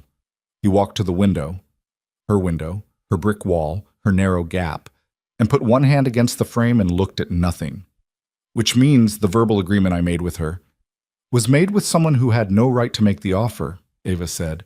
"Which means the debt isn't yours, or not in the way she's been framing it. But the money is still in the company." "Yes. So the partners are owed something," Ava said, "just not by the mechanism she's been trying to use to collect it." Damon turned from the window.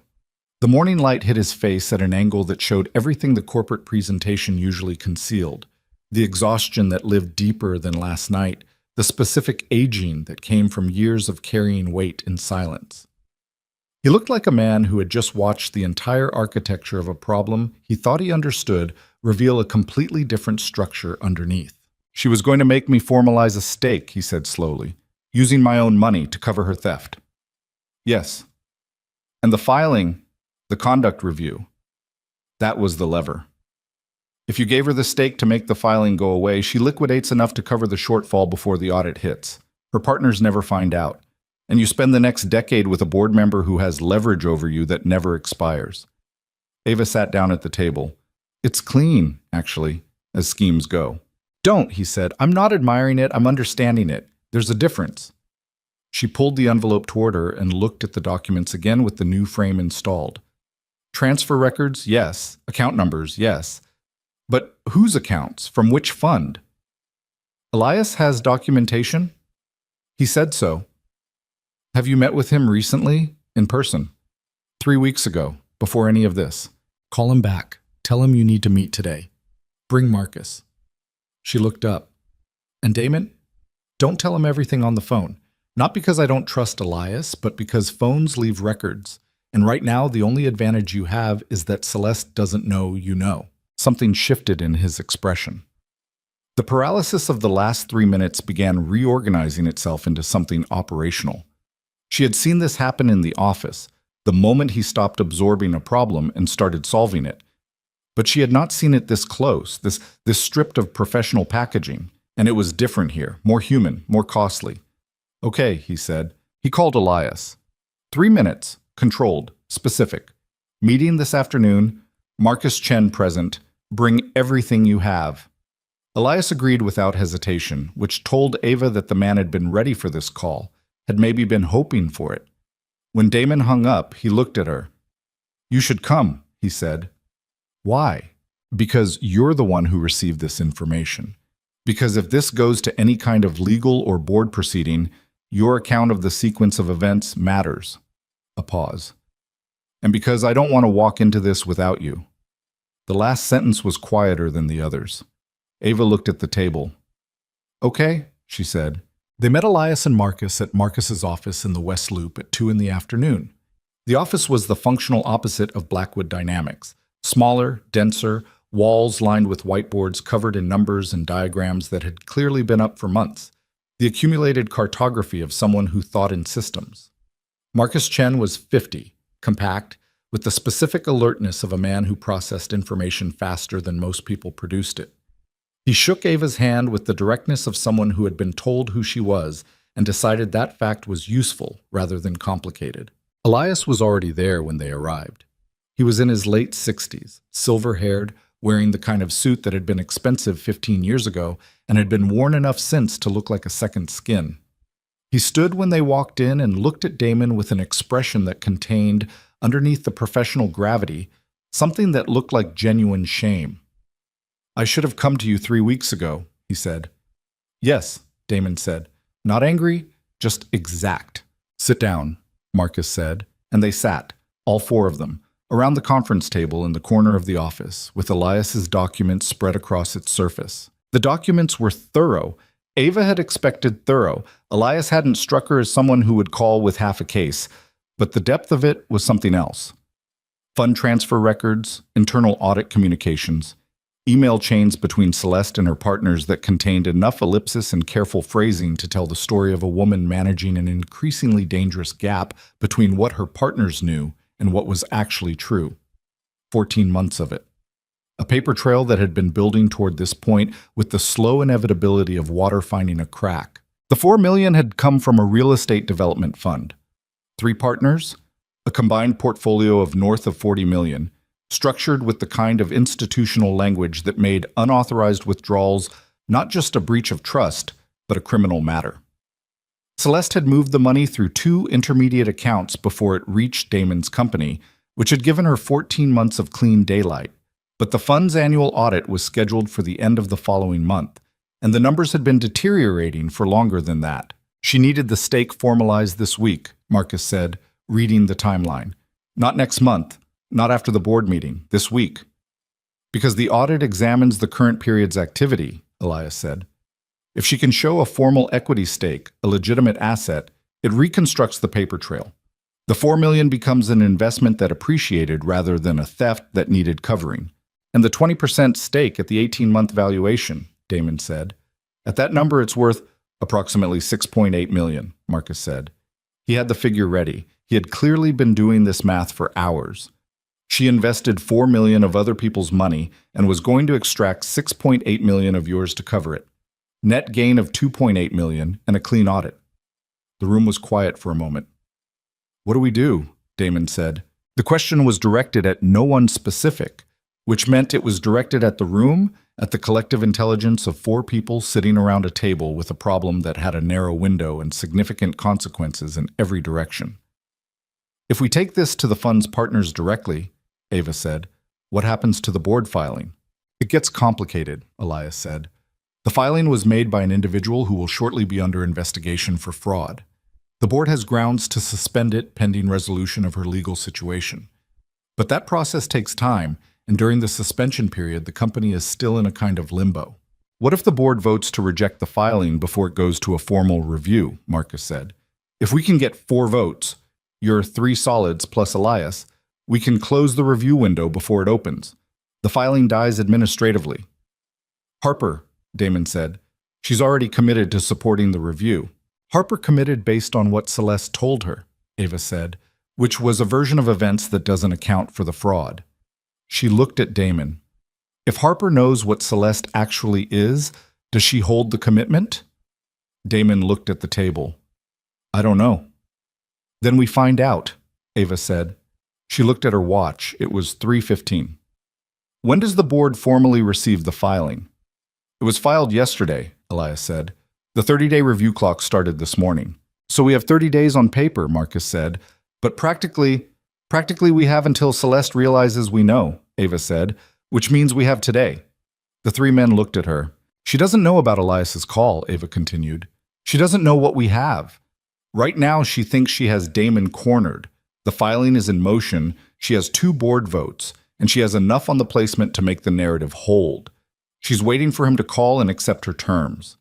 She looked at Damon. Has she contacted you today? A text this morning, asking for a call. Don't answer it yet. What are you thinking? Marcus said. Ava looked at the documents on the table, the transfer records, the email chains, the 14 months of careful management and the single point of vulnerability where it all came apart. She has to believe everything is proceeding on her timeline until the moment it isn't, she said. If she knows we have this, she moves. She gets to the partners first. She controls the narrative. She makes Elias the problem instead of the solution. She looked at Elias. How quickly can the fund's partners be notified? Officially. Through legal channels. Elias looked at Marcus. I have a securities attorney on retainer, Marcus said slowly. If we're talking about notifying third parties of potential fraud, how quickly? Ava said again. If I call him in the next hour, Marcus said, and if Elias signs a statement today, we could have a formal notification to the fund's partners by close of business. Do it, Damon said. Marcus picked up his phone and left the room. Elias looked at Damon. There will be questions about the $4 million on your end, he said. The company received funds from an irregular source. Even if you didn't know, I'll deal with that, Damon said. Whatever I owe the fund, I'll deal with it directly. He said it without hesitation, and Ava felt something in her chest shift at the sound of it. The specific note of a man who had decided to stop managing his debts and start paying them. Marcus came back in 12 minutes. Soren's on it. He needs Elias in his office by 5. He looked at Elias. I'll be there, Elias said. What about Harper? Damon said. Ava looked at him. I'll talk to Harper. You don't know Harper? No, but I'm the one Celeste made into a story, which means I'm the one who can unmake it. She held his gaze. Harper committed to supporting a review based on a conduct narrative. If I walk in there as myself, not the narrative, me, and tell her what actually happened this week, she can decide with real information. Damon was quiet for a moment. She's going to ask why you're involved. Because I am involved, Ava said. That's the answer. I'm involved because I know this man, and because someone used me as a prop in a scheme, and I have something to say about that. Something moved across his face. He didn't speak. Text me Harper's contact, she said. He took out his phone. She called Harper from the street outside Marcus's building while Damon and Marcus were still inside working through the legal sequence with Soren over a conference call. Harper picked up on the 3rd ring. A woman's voice, careful and professional. The timbre of someone who recognized an unknown number and answered it anyway out of the specific anxiety of not knowing what it was. Ms. Harper, my name is Ava Morales. I was a temporary placement at Blackwood Dynamics this past week. I apologize for the direct contact. Warren Elias gave me your number. A pause. I know who you are, Harper said. Ava expected something colder. The tone was more uncertain than cold, which meant there was room. I'd like to meet with you this afternoon if you're available, Ava said. An hour, your choice of location. Miss Morales, the board filing is a formal... I'm not calling about the filing, Ava said. I'm calling about what's behind it. And I think when you hear the full picture, you'll understand why I needed to reach you today specifically. A silence. 4 o'clock, Harper said. My office on Michigan. I'll be there, Ava said. She went back inside and told Damon. He looked at her for a moment. You're doing a lot, he said. Quiet. Yes, she said. I want to... Later, she said. We deal with this first. Harper's office was on the 14th floor of a building on Michigan Avenue with a view of the lake that even in the gray of late afternoon was enormous and moving. Harper herself was in her mid-50s, a compact woman with short natural hair and eyes that had clearly spent decades assessing people across tables, and were doing so now with Ava with the specific focus of someone who was reassessing something they'd already decided. Ava sat down and told her the truth. All of it, in sequence, from the agency placement to the restaurant lunch, to Celeste's phone call to the coffee shop this morning, to the documents and what they showed. She did not editorialize. She did not perform emotion. She laid it out the way she had laid out academic arguments for years, evidence, sequence, implication, and she watched Harper's face process it in real time. When she finished, the office was quiet. Harper looked at the lake. You have the transfer documentation, she said. Marcus Chen's legal team has it. And Elias is making a formal statement. He's with the attorney now. Harper turned from the lake. Why are you doing this? She said. It wasn't hostile. It was the genuine question of a woman trying to understand a motivation that didn't fit the obvious categories. Because someone built something real, Ava said, and someone else was going to take it apart to cover a mistake. And I was supposed to be the mechanism. She held Harper's gaze. I don't like being a mechanism. A long pause. I need to make some calls, Harper said. I know, Ava said. She stood. Whatever you decide about the review, decide it with the real information. That's all I'm asking. She took the elevator down 14 floors and walked out onto Michigan Avenue into the early evening wind off the lake, cold and direct, and carrying the particular clarity of air that's been moving across open water for miles. She pulled her coat closed and started walking. Her phone rang. Damon. Where are you? He said. Michigan and Randolph. Just left Harper. How did it go? She's making calls. A pause. Soren filed the notification to the fund's partners 20 minutes ago, he said. It's done. Ava stopped walking. Around her, the evening traffic moved in its relentless northward and southward flows, the city indifferent and enormous and continuing. Then Celeste is going to find out. Probably within the hour, her partners will call her the moment they hear. And then she knows we moved first. Yes. Ava started walking again. Where are you? Outside your building, he said. I know I should have called first. Stay there, she said. I'll be 20 minutes. She walked fast, head down against the wind, through the early evening crowds of Michigan Avenue, past the lit storefronts and the knots of people and the particular ambient noise of a city that never fully modulated between day and night. She thought about the sequence of the day, the coffee shop at 7:30, the kitchen at 9, Marcus's office, Harper's office, the phone call on the street, all of it running inside of 12 hours, all of it moving at the velocity of something that had been building pressure for longer than a week, longer than 7 days of a temporary placement, longer maybe than the 3 years she'd spent not thinking about it. She turned onto her street and saw him. He was standing outside her building in his coat with his hands in his pockets, not on his phone, not performing anything, just standing on the sidewalk in the cold the way a person stands when they've run out of things to manage and they're waiting. Just waiting. She walked up to him. Did she call you? Ava said. 7 minutes ago. I didn't answer. She'll call again. I know. They stood on the sidewalk, looking at each other in the cold yellow light of the street lamp, the city moving behind them with its perpetual unconcern, and Ava felt the full weight of the day in her body. Not just today, all of the days, the 7 days in the building, and the 3 years before them, and the specific exhaustion of having spent most of her adult life managing the aftermath of something she'd never been given the chance to prevent. "Come upstairs," she said. They went up. In the apartment, she made coffee because it was something to do with her hands, and he sat at the kitchen table where the documents had been that morning and were no longer. She could feel him watching her. She didn't turn around. "Whatever happens with the board," he said, "I want you to know that I'm not asking you to—" "Damon," she turned. "Stop managing what you ask me. Just say what you mean." He looked at her. "I want you back," he said, plain and unmanaged, and with the specific quality of a man who has just put down something very heavy. "Not the 7 days, not the building. You. I want to—" He stopped. "I want to have the right to be outside your building when things go wrong.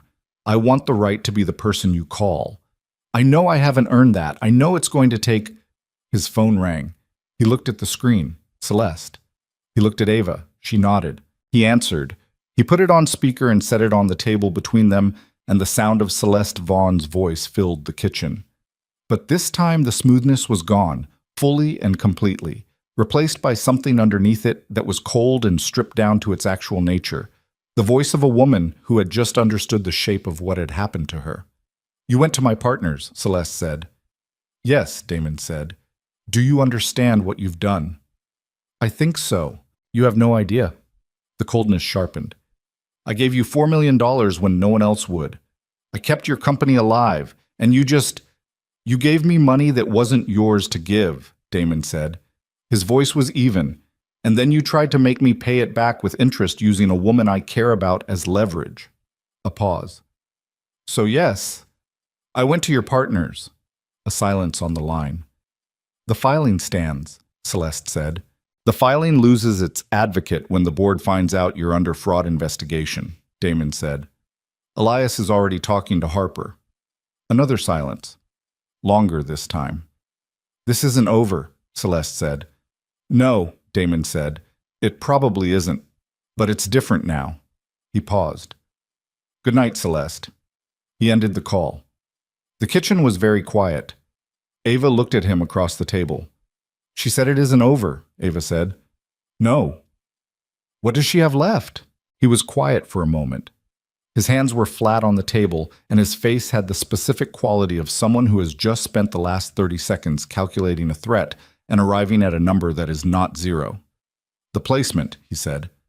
"If she can make the conduct review happen before the fraud investigation takes full shape, if she can move fast enough that the board is convened before her own situation becomes the story—" He stopped. "How fast can she move?" Ava said. "I don't know," he said. "Fast." He looked at her. "She needs one more vote. If she gets to someone before morning—" Ava's phone buzzed on the counter. Not a call, a text. From an unsaved number she didn't recognize. She picked it up. The text contained 4 words and an attachment. The 4 words were, "Check the agency file." The attachment was a screenshot. The agency's internal placement record, the kind of document that existed only in the agency's secured HR system that should have been accessible to no one outside the agency's internal staff. It showed Damon's name. It showed the timestamp of when he had accessed her file. It showed the 11 minutes. And beneath the screenshot in the thread, a second message arrived as she was reading the first. "The board meets at 8 a.m. tomorrow. Emergency session. I called it an hour ago. You won't have time to—" Ava read the text twice. The second time she read it, she was already moving, picking up her coat from the chair, checking the time on her phone, running the arithmetic of what 8 a.m. meant against what they currently had and what they still needed. 7:43 p.m. 12 hours and 17 minutes. "Emergency session," she said. She turned the phone so Damon could read the screen.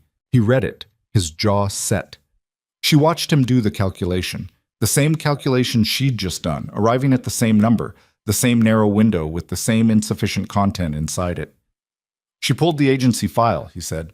which means she has someone inside the agency or someone who can access secured HR systems. Ava put her coat on. It doesn't matter how she got it. What matters is that she's going to walk into that boardroom tomorrow morning with a screenshot showing you accessed my file the night before the placement, and she's going to build the entire conduct narrative around those 11 minutes. The fraud documentation takes time to process. Legal notifications, partner responses, formal statements. None of that is finalized by 8 a.m. She picked up her bag. She knows that. That's why she called the emergency session tonight. She's racing the fraud investigation. Damon stood. If the board convenes before the investigation has traction, then the conduct review proceeds on her terms, and the fraud becomes a separate matter that gets handled separately. Ava looked at him. She's not stupid. She's cornered and she's moving fast, which is the most dangerous version of her. He was already on his phone. Marcus, not Marcus, Ava said. Elias. He looked at her. Elias called the emergency session tomorrow as a board member, she said, which means Elias has the standing to call a counter session, or to formally request a delay on procedural grounds, or to submit new material evidence that requires the board to postpone the review pending examination. She was thinking out loud and she knew it, and she let herself do it because the kitchen was small and the window was the brick wall and there was nobody here except the two of them and 12 hours. Call Elias. Tell him we need the board to receive the fraud documentation before the session opens. Not after. Before. If they walk into that room already knowing what Celeste is, the conduct review becomes impossible to sustain. Damon looked at her for one moment. Not calculating, not managing, just looking at her with the specific expression of a man who has just been reminded of something he'd forgotten about himself. Then he called Elias. Elias answered on the second ring. It was almost 8 p.m., and the man answered on the second ring, which told Ava everything she needed to know about whether Warren Elias was sleeping tonight. Damon talked. Elias listened. There was a back and forth that lasted 9 minutes, clipped and specific, both of them navigating the procedural landscape of emergency board sessions and evidentiary submissions with the fluency of people who had spent careers in rooms where these distinctions mattered. Ava listened and tracked the shape of it, what was possible, what wasn't, where the window was. When Damon hung up, he looked at her. Elias can submit the documentation as new material evidence tonight, he said. It goes into the board record before the session opens. Every member receives it at the same time, which means Celeste can't control who sees it first. Will that be enough to stop the session? Not stop it, but it changes what happens inside it. He set his phone on the counter. She can still call the review, she can still make the argument, but she's making it to a room that already knows she's under fraud investigation. And Harper? Ava said. Elias spoke to Harper an hour ago. A pause. Harper is withdrawing her support for the review. The kitchen was quiet for a moment. That's 3 votes, Ava said. Your 3 solids plus Elias. 4-2 if Elias holds. Will he hold? Damon looked at her with the directness of someone who has just decided to stop hedging. Yes, he said. He'll hold. Ava put her bag down. She sat at the kitchen table and pressed her fingers against the wood grain and looked at the surface of the table and thought about all the things that were now set in motion that could not be recalled. The fund notification, Elias's statement, Harper's withdrawal, the documentation entering the board record at some point in the next few hours. All of it moving forward now in the particular way that decisions moved when they became actions. Irreversible. Consequential. Real. She's still going to be in that room tomorrow, Ava said. Yes. And she's still going to use the screenshot. Yes. Ava looked up. Then I need to be there too.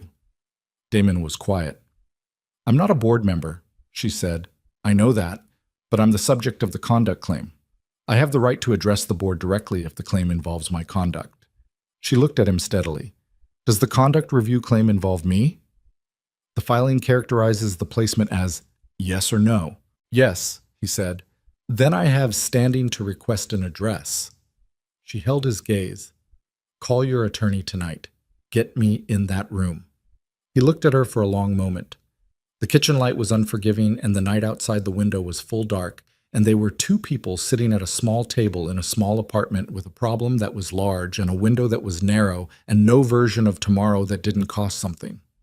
You don't have to do this, he said. I know I don't have to, she said, for the third time since this began. The same words, the same distinction. I don't want her to win with my face on her argument. That's my reason, not yours. He held her gaze. Okay, he said. He made the call. She didn't sleep much. She lay in the dark and listened to the city and thought about what she was going to say in the morning, not the exact words. She didn't work that way, had never been able to memorize prepared remarks without them dying in her mouth on delivery, but the shape of it, the true shape of what had happened and what it meant. She thought about the 11 minutes. She thought about what they actually were. Not a conspiracy, not a manipulation, but a man sitting alone in an office the night before everything changed, looking at a name on a screen and trying to find a reason not to let it. She thought about this fact that she understood it. At 6:15, she got up and made coffee and stood at the window in the early light. The brick wall was pale and ordinary in the morning gray. She had looked at this wall for 2 years and it had always been exactly what it was. A wall, 4 feet away, telling her nothing about anything beyond its own surface. She got dressed. Damon met her in the lobby of the Blackwood Dynamics building at 7:40. He was in a dark suit, fully assembled, the CEO exterior intact and professional. But when she walked in and he saw her, something in the professional exterior adjusted. Not disappeared, but made room for the man underneath it in a way she was learning to read as its own language. "How are you?" he said.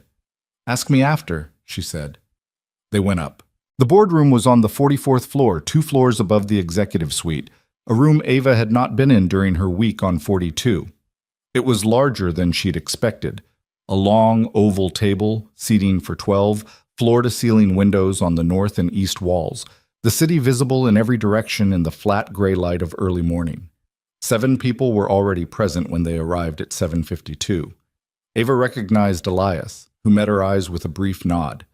She recognized Marcus, seated to Damon's right, compact and alert, and already holding a tablet with the documentation they'd filed the night before. She did not immediately look at Celeste.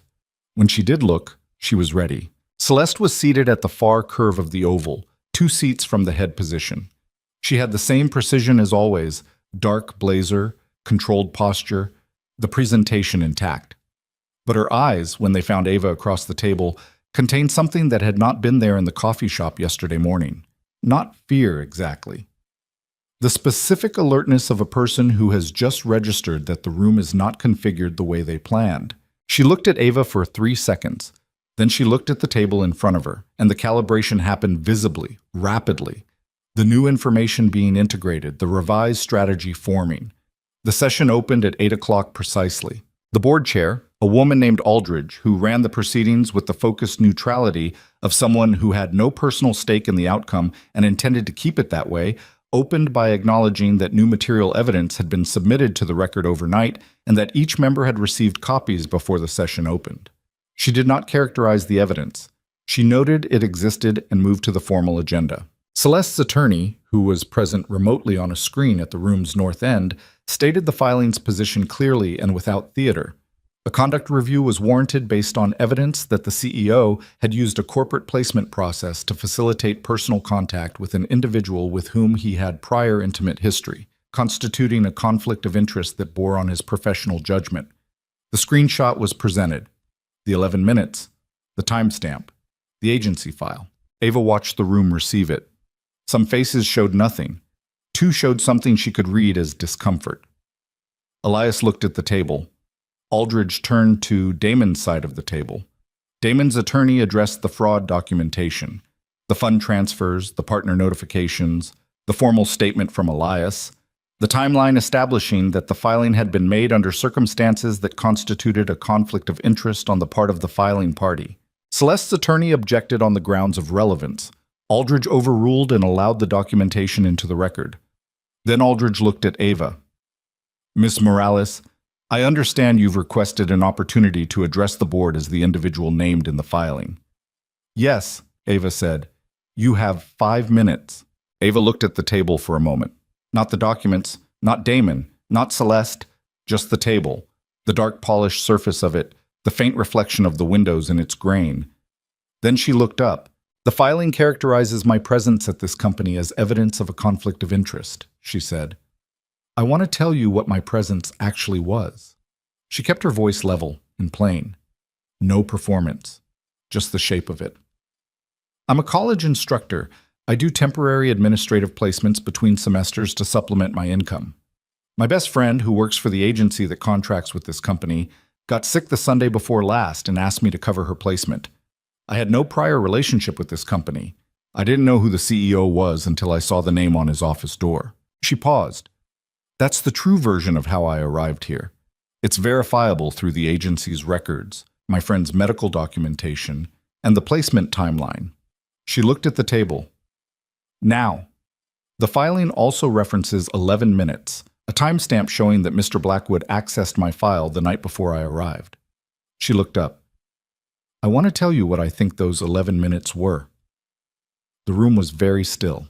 I think they were a man sitting alone in his office at night, looking at the name of someone he'd lost, and trying to decide whether to interfere with the placement process or let it proceed. She kept her eyes level. He let it proceed. He didn't redirect the placement. He didn't engineer contact. He saw my name, and he made a choice to let something happen that he had no certainty about. She paused. That is a human choice. It is not a professional misconduct, and using it as the basis for a conduct review, while concealing the fact that the party filing the review had embezzled $4 million from her own partners and was trying to use this board as a mechanism to cover that theft. She stopped. Let the sentence sit. That is a misconduct. She looked at Celeste. Celeste was looking back at her. The precision was still there. The surface had not broken. But underneath it, in the set of her mouth and the quality of her stillness, Ava saw something that she recognized from her own worst moments. The specific exhaustion of a person holding something together by force of will alone, past the point where it was reasonable to keep holding. Ava looked back at Aldridge. That's all I have, she said. Aldridge nodded once. The deliberation took 40 minutes. Ava spent them in a small waiting room, adjacent to the boardroom with a cup of coffee she didn't drink, and the view of the city from a window that faced west, which meant she was looking at the inland spread of it rather than the lake. The streets and buildings going out in all directions with the particular democratic indifference of a city that kept going regardless of what happened on any individual floor of any individual building. Damon came in at the 20-minute mark. He didn't say anything. He sat in the chair adjacent to hers and put his elbows on his knees and looked at the floor. And she sat beside him, and they were quiet together in the waiting room with the city outside the window. And it was the most honest 20 minutes they had shared in the entire week, because nothing was being managed and nothing was being performed, and there was nothing left to do except wait for what came next. At minute 32, his hand found hers on the armrest between their chairs. She didn't move it away. At minute 40, Elias appeared in the doorway. He looked at Damon, then at Ava, and his expression contained the specific quality of someone who has just done the right thing after a period of not doing it, and is in the early stages of understanding what that costs and what it's worth. 4-2, he said. The review is dismissed. The filing is rejected. Damon exhaled once. A single slow breath, the kind the body produces after extended time under pressure. Almost involuntary. His hand, still holding hers, tightened briefly. Celeste, Damon said. She left before the vote concluded, Elias said. Her attorney is still on the line with Aldridge. He paused. The fund's partners have formally engaged investigators. Her legal situation is, it will be significant. Damon nodded. Elias looked at Ava for a moment with the expression of a man who wanted to say something and was settling for less. Thank you, he said. What you said in there? You did the harder thing, she said. I just talked. Elias shook his head slightly as if disagreeing but too tired to make the case, and left.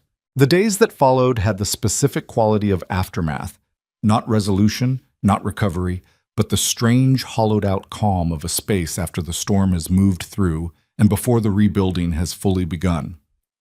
The board rejection was processed and formalized. Celeste Vaughn did not return to the building. Her attorney communicated through Damon's attorney, and the communications were precise and narrow and contained none of the voice Ava had heard on the phone 2 nights earlier, stripped of its smoothness and cold all the way through. The fund's investigation moved forward in the way such investigations moved, methodically, with consequences that would take months to fully materialize. Damon met with the fund's partners directly, not because his attorney recommended it, but because he decided that managed communications were no longer how he intended to conduct his life. He sat across from three people who had every reason to be furious, and he told them the full story of the $4 million without qualification. And the meeting lasted 3 hours, and at the end of it, there was an agreement in principle to repay the original amount with interest from the company's current accounts. It wasn't legally required. He did it anyway. Marcus told Ava about the meeting afterward in a brief phone call she hadn't expected. He didn't have to do that, Marcus said. The legal exposure was manageable. I know, Ava said. He told them everything, Marcus said.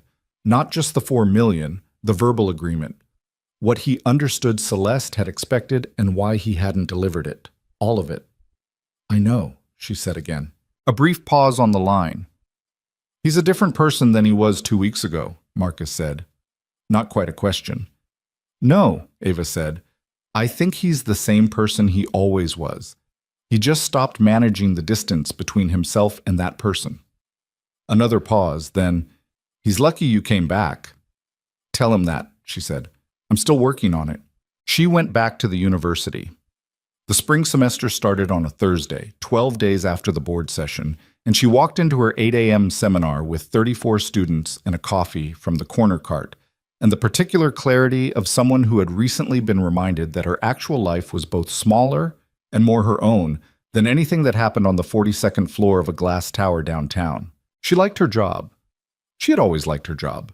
She had been so focused for years on what her life was not large enough, not financially stable enough, not architecturally dramatic enough against the skylines she glimpsed from other people's windows, that she had periodically forgotten what it actually was.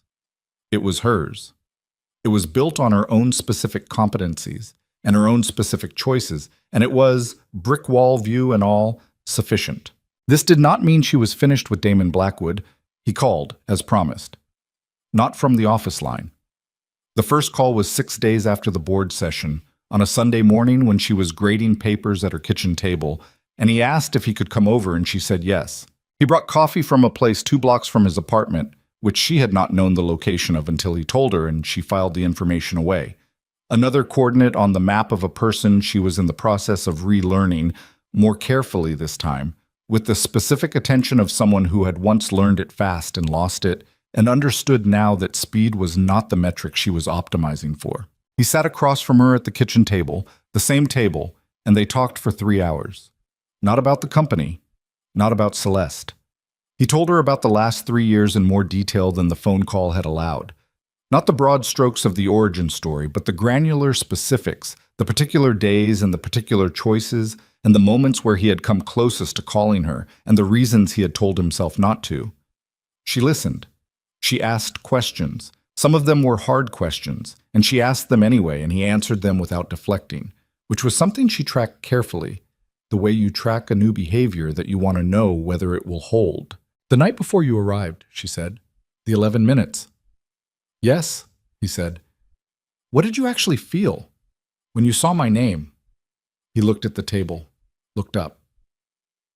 Like something came back on, he said. That's the only honest version of it. Like something that had been running on backup power for 3 years just came back on. She sat with that for a moment. I'm angry at you, she said. I want you to know that's still true. I'm less angry than I was 2 weeks ago, and I'll probably be less angry in 2 months than I am now, but it's still there.